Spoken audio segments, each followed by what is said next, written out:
Hello and welcome to cric chat Venkatesh. So ఇవాళ నుంచి third season of women's premier league start కాబోతుంది. ఈ రోజు నుంచి 15th మార్చ్ వరకు జరుగుతుంది. రోజుకి ఒక్క మ్యాచ్, డబుల్ హెడర్స్ లేవు, కొన్ని రోజులు మ్యాచ్లు కూడా లేవు. మొత్తం 22 మ్యాచెస్ ఈ WPL థర్డ్ సీజన్లో 4 వెన్యూస్. ఈసారి వడోదరాలో కొన్ని మ్యాచ్లు ఉన్నాయి.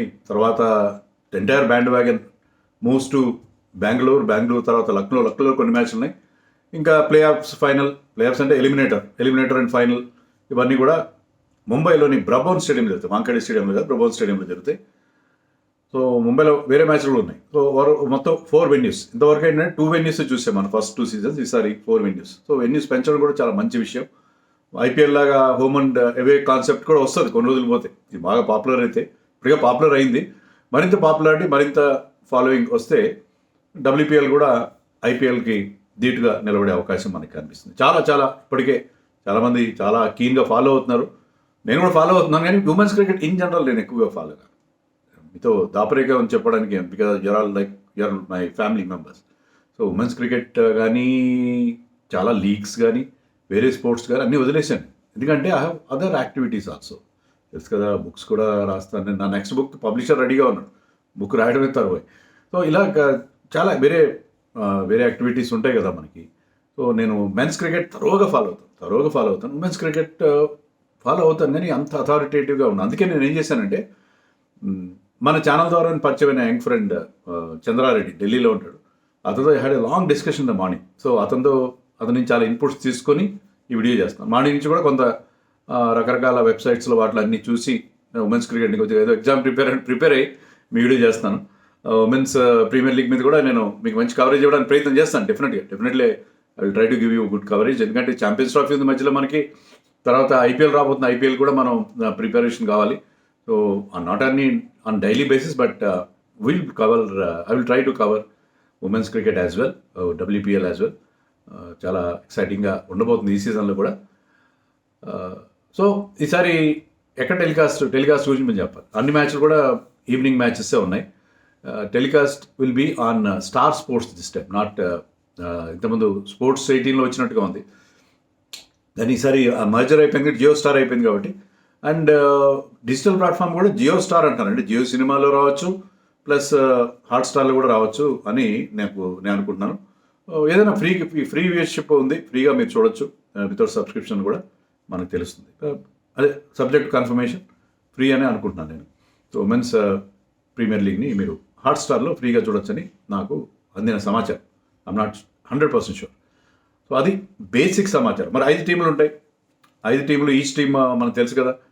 మిగతా 4 టీమ్స్తో 2 సార్లు ఆడతారు. Round robin basis. Top points టేబుల్లో టాప్ నుంచి టీం డైరెక్ట్ ఫైనల్కి వెళ్ళిపోతారు. సెకండ్ అండ్ థర్డ్ టీమ్స్ మధ్య మీకు ఎలిమినేటర్ మ్యాచ్ జరుగుతుంది. నేను చెప్పినట్టుగా ఇవన్నీ కూడా ముంబై బ్రబోన్ స్టేడియంలో ఈ మ్యాచ్లు జరగబోతున్నాయి. సో ఫస్ట్ సీజన్లో ముంబై ఇండియన్స్ గెలిచారు, సెకండ్ సీజన్లో RCB గెలిచారు. మరి ఈసారి ఎవరు గెలుస్తారు అనేది మనం చూద్దాం. టీమ్స్ ఎలా ఉన్నాయని చూద్దాం. ముందుగా defending champion RCB, glamour team. అక్కడ మెన్స్ టీంలో విరాట్ కోహ్లీ ఉన్నాడు, గోట్ కింగ్ వాట్ ఎవర్ మీరు అనండి.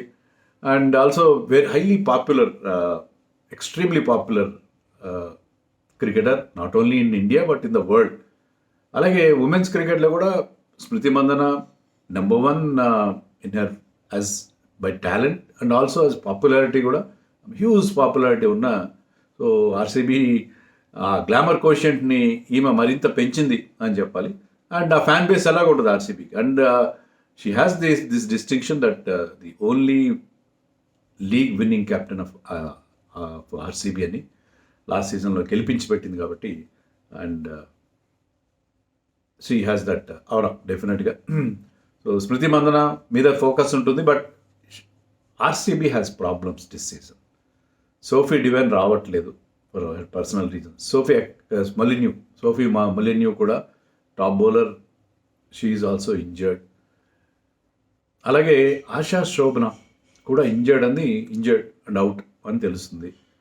శ్రేయాంక పాటిల్ కూడా NCA క్లియరెన్స్ ఇవ్వలేదు అంటున్నారు. మరి ఇంకా కంప్లీట్ కన్ఫర్మేషన్ లేదు.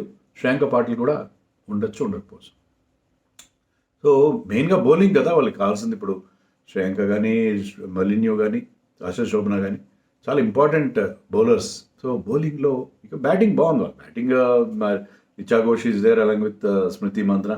But and they have got good replacements actually in Kim Garth కానీ, వార్హామ్ లెగ్ స్పిన్ కూడా వేసే allrounder, Charlie Dean and Heather Graham కూడా ఉన్నది. సో వాళ్ళ టీంలో టాలెంట్ ఉంది, వాళ్ళ రీప్లేస్మెంట్స్ ఉన్నాయి.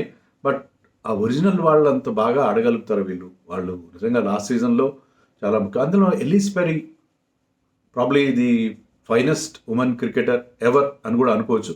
ఎల్లిస్ పెరీ కూడా coming out of in injury, bowling చేయకపోవచ్చు, బ్యాటింగ్లో కూడా ఎంతవరకు ఆమె అన్ని మ్యాచ్లు ఆడగలుగుతుందా లేదా. బట్ స్మృతి మందన ఆల్రెడీ చెప్పింది ఎక్స్ట్రీమ్లీ రిలీవ్డ్, కనీసం ఆమె వచ్చినందుకు చాలా రిలీఫ్గా ఉంది అని చెప్పింది. కానీ చాలా ఇంజరీ కన్సర్న్స్ ఉన్నాయి. సో ఆర్సీబీకి ప్రాబ్లమ్స్ చాలా ఉన్నాయి. బట్ వాళ్ళకి ఆ టాలెంట్ కూడా ఉంది. వీళ్ళు రీప్లేస్మెంట్స్ కనుక అదే రకంగా షైన్ అయితే think RCB can still hope to retain the title. But ఖచ్చితంగా కొంత వీక్నెస్ అనేది మనకు కనిపిస్తుంది. కానీ ఇంపార్టెంట్ నేమ్స్ అక్కడ సోఫీ డివైన్ కానీ, సోఫీ మెలిన్యూ కానీ, Shreyanka question mark, and Asha Sobhana and Ellyse Perry fitness మీద కూడా మనకి క్వశ్చన్ మార్క్స్ ఉన్నాయి. సో అందుకని ఆర్సీబీకి అంత స్ట్రాంగ్గా లేదేమో నాకు అనిపిస్తుంది. బట్ ఇంకొక champion, first year champion Mumbai Indians సంగతి ఏంటి? ముంబై ఇండియన్స్ కూడా పూజా వస్త్రకర్ ఇస్ ఇంజర్డ్. చాలా ఇంపార్టెంట్ ప్లేయర్, బ్యాలెన్స్ ఇస్తుంది because of her allround ability and very very key member of Mumbai Indians. Pooja Vastrakar miss అవుతుంది. But they have got talent ఖచ్చితంగా ఉంది. కమలిని అని చెప్పి కొత్తగా ఒక under 19 player, exciting keeper batter. So Kamalini could be వాళ్ళకి బాగా కలిసి వచ్చే అవకాశం ఉంది. But we have to wait and see మరి ముంబై ఏ విధంగా టర్న్ అప్ అవుతుంది చూడాలి. ముంబైకి మంచి టాలెంటెడ్ ప్లేయర్స్ ఉన్నారు ముంబైలో, ఎందుకు లేరు? ముంబైలో కూడా మంచి టాలెంటెడ్ ప్లేయర్స్ ఉన్నారు. Nat Sciver Brunt is their main wicket taker and allrounder. So Nat Sciver Brunt లాంటి ప్లేయర్స్ ఉన్నారు కాబట్టి వాళ్ళు ఎప్పుడు ఫారిన్ ప్లేయర్స్, మంచి ఫారిన్ ప్లేయర్స్ ఉన్నారు. ఇండియన్ కోర్ అంత స్ట్రాంగ్గా ఉందా? I doubt it very much. But Mumbai always strong team. But Mumbai కంటే కూడా నాకు యూపీ వారియర్స్ చాలా స్ట్రాంగ్గా కనిపిస్తుంది. ఎందుకంటే అక్కడ ఓకే, నో డౌట్ ఎలిస్ హీలీని వాళ్ళు మిస్ అవుతున్నారు. But still it is strong. Deepti Sharma captaincy ఇచ్చారు. దీప్తి శర్మ వినో is very very talented cricketer. Captaincy అనుభవం ఎక్కువ లేకపోయినప్పటికీ వినో ప్lenty ఆఫ్ ఇంటర్నేషనల్ ఎక్స్పీరియన్స్. ఎప్పటి నుంచి అని దీప్తి శర్మ ఉండే మా ఆటపట్టు కూడా is there in the team. Tahlia McGrath is there, మన అంజలి శర్వానీ ఇస్ దేర్. తర్వాత they also have Alana King and Sophie ఎక్లిస్టన్. ఇద్దరు మంచి బౌలర్స్ ఉన్నాయి. ఎలైనా కింగ్, సోఫీ ఎక్లిస్టన్ లాంటి బౌలర్స్ కూడా ఉన్నారు. Deepti Sharma is also there and Tahlia McGrath, beautiful allrounders వాళ్ళిద్దరు, దీప్తి అండ్ తాలియా. సో వాళ్ళ టీంలో ఆ స్ట్రెంగ్త్ ఉంది. యూపీ వారియర్స్ ఈసారి they could be the team to watch అని నాకు అనిపిస్తుంది. వితౌట్ ఎలిసా హీలీ లేకపోయినా కూడా యూపీఆర్ వారియర్స్ నాకు ఈసారి స్ట్రాంగ్గా కనిపిస్తుంది. అండ్ వాట్ అబౌట్ ఢిల్లీ సంగతి ఏంటి? ఢిల్లీ క్యాపిటల్స్ 2 సార్లు ఫైనలిస్టులు. వాళ్ళు 2 సార్లు మిస్ అయిపోయారు. 2 సార్లు మిస్ అయిపోయారు. But that team is also very very strong. ఈసారి నా దృష్టిలో ఢిల్లీ మళ్ళీ ఫైనల్కి వెళ్తుంది. థర్డ్ టైం లక్కీ అయ్యే అవకాశం కూడా ఉంది. ఎందుకంటే వాళ్ళకి ప్రధానంగా వాళ్ళ స్ట్రెంత్ ఏంటంటే, నా దృష్టిలో ప్రధానంగా వాళ్ళ strength, they are strong in Indian core. Chandra Reddy కూడా అదండి, ఇండియన్ కోర్ చాలా స్ట్రాంగ్గా ఉంది అని చెప్తున్నాడు. అదే Shafali Verma is there. Shafali Verma Indian టీంలో ప్లేస్ కోల్పోయింది, but she will make a statement. So తన ప్లేస్ విన్ బ్యాక్ చేయడం కసి ఉంటుంది. ఎందుకంటే డొమెస్టిక్లో కూడా score tons of runs. So డొమెస్టిక్లో కూడా రన్స్ చేసి చాలా కసి మీద ఉంది. So she will be definitely embarrass the selectors. Shafali Verma, Jemimah, Radha Yadav. So Radha Yadav, Jemimah ఉన్నారంటే ఫీల్డింగ్ అదిరిపోద్ది వాళ్ళది. అండ్ శిఖా పాండే, ఆమె కూడా ఇండియా టీంలో లేదు ఇప్పుడు, but experienced fast bowler Shikha. But Titas Sadhu, Arundhati Reddy. So తర్వాత young Niki Prasad, under 19 world cup winning captain. So వీళ్ళందరూ ఉన్నారు కాబట్టి టీం చాలా స్ట్రాంగ్. ఫారిన్ ప్లేయర్స్ కూడా ఉన్నారు కదా, మంచి Annabel Sutherland, Marizanne Kapp, Meg Lanning. So this team looks really good Delhi Capitals. అందుకే 2 సార్లు ఫైనల్కి వెళ్ళి 2 సార్లు ఫైనల్లో చితకలు పడ్డారు. బట్ థర్డ్ టైం వాళ్ళు గెలిచారు. ఎందుకంటే వాళ్ళ మెన్స్ టీమ్ ఐఎల్ T20 గెలిచింది. ఢిల్లీ క్యాపిటల్స్కి వచ్చిన మొట్టమొదటి టైటిల్. అంటే ఐపీఎల్లో ఇప్పుడు గెలలేదు. అండ్ వేరే వాళ్ళకి అక్కడ టైటిల్ డ్రౌట్ తీరింది కాబట్టి ఇక్కడ కూడా ఈసారి వీళ్ళు ఫైనల్కి వెళ్ళి గెలిచే ఛాన్స్ నాకు అనిపిస్తుంది. But what about Gujarat Giants? Gujarat Giants last 2 సీజన్స్లో కూడా బాటంలో ఉంది. ఈసారి కూడా నాకు ఎందుకో అంత ఎక్సైటింగ్ అనిపించట్లేదు. Ash Gardner is a great player. Ash గార్డనర్కి క్యాప్టెన్స్ ఇచ్చే బెత్మని తప్పించారు. So she can concentrate on keeping and opening the batting. Deandra Dottin could be the game changer for them. అలాగే Kashvee Gautam last season injured, but top bid వచ్చిందాం కానీ injured. ఈసారి she will be there. Harleen Deol ఉంది, తర్వాత హేమలత ఉంది. So this team is also good looking okay, but అంత exciting అనిపించట్లేదు. ఇప్పటికి కూడా ఈసారి కూడా if they finish bottom of the table I will not be surprised. So ఈసారి ఎవరు మరి ముందుకు ఎవరు గెలుస్తారు ఈసారి నేను అనుకోవడం, I'm sticking my neck out to say that Delhi Capitals UP Warriors ఫైనల్కి వెళ్తారేమో అనుకుంటున్నాను నేను. And the third team eliminator ఆడే third team it could be RCB and Mumbai ఇండియన్స్లో ఉంటారని అనుకుంటున్నాను. 5 టీంలో పెద్దగా మనం చెప్పలేదు. నా దృష్టిలో ఏంటంటే యూపీ వారి ఆన్ పేపర్ అట్లీస్ట్ T20లో ఎలాగైనా టర్న్ కావచ్చు.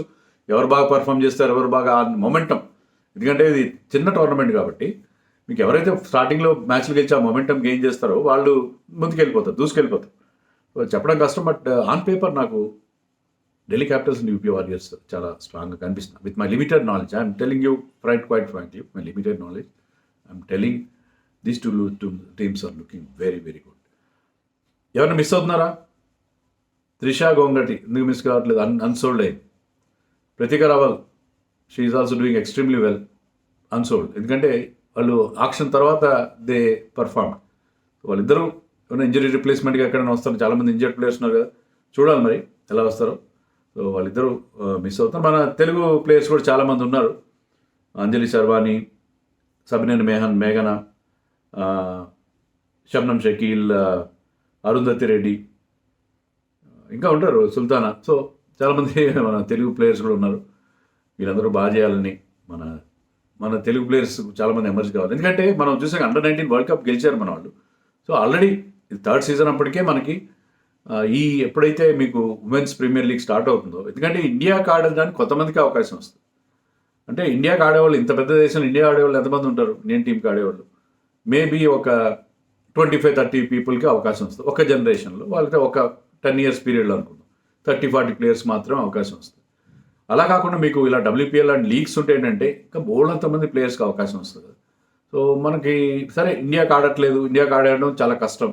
అట్లీస్ట్ WPL స్లాట్ కోసమైనా ఉంటుందని చెప్పి పేరెంట్స్ ఎంకరేజ్ చేస్తారు. ముఖ్యంగా ఆడపిల్లల్ని కాస్త ఒక వయసు వచ్చిన తర్వాత టూర్లు పంపించడానికి, లేకపోతే బయటికి పోయి సింగిల్గా పంపడానికి పేరెంట్స్కి చాలా అబ్జెక్షన్స్ ఉంటాయి. సో లేదు WPLలో అయినా వాళ్ళకి అవకాశం వస్తుంది, వాళ్ళ లైఫ్ సెటిల్ అవుతుంది, వాళ్ళు ఒక కెరియర్ ఆప్షన్ క్రియేట్ అవుతుంది అనుకుంటే పేరెంట్స్ కూడా ఎంకరేజ్ చేసే అవకాశం ఉంటుంది. సో WPL వాళ్ళు ఆల్రెడీ మనం చూసాం, ఇండియా అండర్-19 వరల్డ్ కప్ గెలవడం చూసాం, రెండుసార్లు వరుస గెలవడం చూసాం. సో మన దగ్గర ఉమెన్ క్రికెటర్స్ కూడా మంచి మంచి ప్లేయర్స్ ఎమర్జ్ అవుతున్నారు. ఎందుకంటే ఉమెన్స్లో మనం ఇంతకుముందు కూడా నేను చెప్పినట్టుగానే ఆ టాప్ 3 వాళ్ళు చాలా స్ట్రాంగ్గా ఉన్నారు. వాళ్ళని బ్రేక్ చేయడం కష్టం అవుతుంది. Australia, England and New Zealand traditional they are very very strong and world titles అన్ని వాళ్ళకే వస్తున్నాయి. సో మెల్లగా మన వాళ్ళు అండర్-19 గెలుస్తుంది. WPL సక్సెస్ చేద్దాం. మనందరూ సక్సెస్ చేస్తే ఏంటంటే మనం ఉమెన్స్ టీం కూడా మెన్స్ టీం లాగే టాప్ క్లాస్గా వెళ్తుంది. మెన్స్ టీం టాప్ క్లాస్గా ఉందా, ICC ట్రోఫీ అన్నీ గెలుస్తున్నారా అని చెప్పి మీరు క్రాస్ క్వశ్చన్ చేయొచ్చు. కానీ మన టీం టాప్లో అయితే ఉన్నది. టైటిల్ గెలిచినా గెలవకపోయినా one of the top teams without any doubt. So అలాగే ఉమెన్స్ టీం మాత్రం ఆ టాప్ బ్రాకెట్లోకి రావాలంటే WPLని మనం సక్సెస్ చేయాలి. సక్సెస్ అయితే ప్లేయర్స్ వస్తారు, టాలెంట్ పూల్ ఎమర్జ్ అవుతారు. సో అందుకని let us watch WPL on whatever digital or satellite.